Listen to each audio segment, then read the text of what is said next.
మన short film hero వచ్చేసి ఒక డైలాగ్ చెప్పబోతున్నారు. మీరు అందరూ వినండి ఫ్రెండ్స్. బాగా ఫీలింగ్ చెప్పు. హాయ్ అని ఆశ పెట్టకు, బాయ్ అని బాధ పెట్టకు. అంటే ఇది షార్ట్ ఫిలిం లో డైలాగా, నీ ఓన్ డైలాగా? Own dialogue. నీ ఓన్ డైలాగ్, వెరీ గుడ్. ఇంకో ఏమైనా డైలాగ్, సినిమా డైలాగ్ ఏదైనా ఒక మంచి డైలాగ్.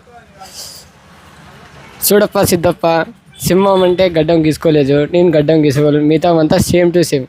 ఫ్రెండ్స్, నేను మీ జమాల్ ఫ్రెండ్స్. ఈ రోజు వచ్చేసి మన దగ్గర కదిర్ నుంచి వచ్చి అయితే పవన్ కళ్యాణ్ అయితే రావడం జరిగింది. బై ఒక మంచి కెమెరా అంటే 200D Mark II కెమెరా అయితే ఒక మంచి కండిషన్లో ఇచ్చేసాము. బట్ బడ్జెట్ వచ్చేసి చాలా లో బడ్జెట్ ఉంది. అదే బడ్జెట్లో అయితే నేను అడ్జస్ట్ చేసేది ఇవ్వడం జరిగింది.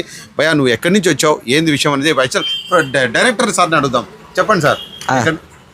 కదిర్నా. కదిర్ నుంచి దేనికోసం కెమెరా తీసుకుంటున్నావు? Short film.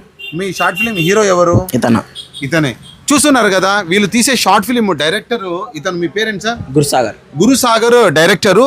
అదే వచ్చేసి హీరో వచ్చేసి ఇతను పవన్ అని. మీరు హీరోగా యాక్టింగ్ చేస్తున్నారు ఆ షార్ట్ ఫిలింలో. దానికోసం కెమెరా కొన్నారా ఏంటి? చెప్పండి. హీరోగా యాక్టింగ్ చేస్తాను, కెమెరా కొంటున్నాను. మన షార్ట్ ఫిలిం హీరో వచ్చేసి ఒక డైలాగ్ చెప్పబోతున్నారు. మీరు అందరూ వినండి ఫ్రెండ్స్. బాగా ఫీలింగ్ చెప్పు. హాయ్ అని ఆశ పెట్టకు, బాయ్ అని బాధ పెట్టకు. అంటే ఇది షార్ట్ ఫిలిం లో డైలాగా, నీ ఓన్ డైలాగా? Own dialogue. నీ ఓన్ డైలాగ్, వెరీ గుడ్. ఇంకో ఏమైనా డైలాగ్, సినిమా డైలాగ్ ఏదైనా ఒక మంచి డైలాగ్. చూడప్ప సిద్ధప్ప, సింహం అంటే గడ్డం గీసుకోలేదు, నేను గడ్డం గీసుకోలేదు, మిగతా అంతా సేమ్ టు సేమ్. బా, ఏం చెప్పినావు అన్న డైలాగు. దీనికన్నా ఒక లైక్ కొట్టండి అయ్యా మన పవన్ కళ్యాణ్ కోసము. చూడప్ప సిద్ధప్ప, సింహం గడ్డం గీసుకోలేదు, నేను గీసుకుంటా, సంథింగ్ ఏదో డైలాగ్, మంచి డైలాగ్ ఏదో కొట్టినాడు. కాబట్టి మంచి ఆయన పవన్ కళ్యాణ్ కోసం అన్న ఒక డైలాగ్ కొట్టండి, ఒక సైడ్ లైక్ కొట్టండి ఫ్రెండ్స్. ఉంటాను. ఇంకా మీ Jamal smart camera centre, NTR circle, Kadapa. Bye చెప్పే పవన్ కళ్యాణ్ హీరో. ఓ ఫోటో.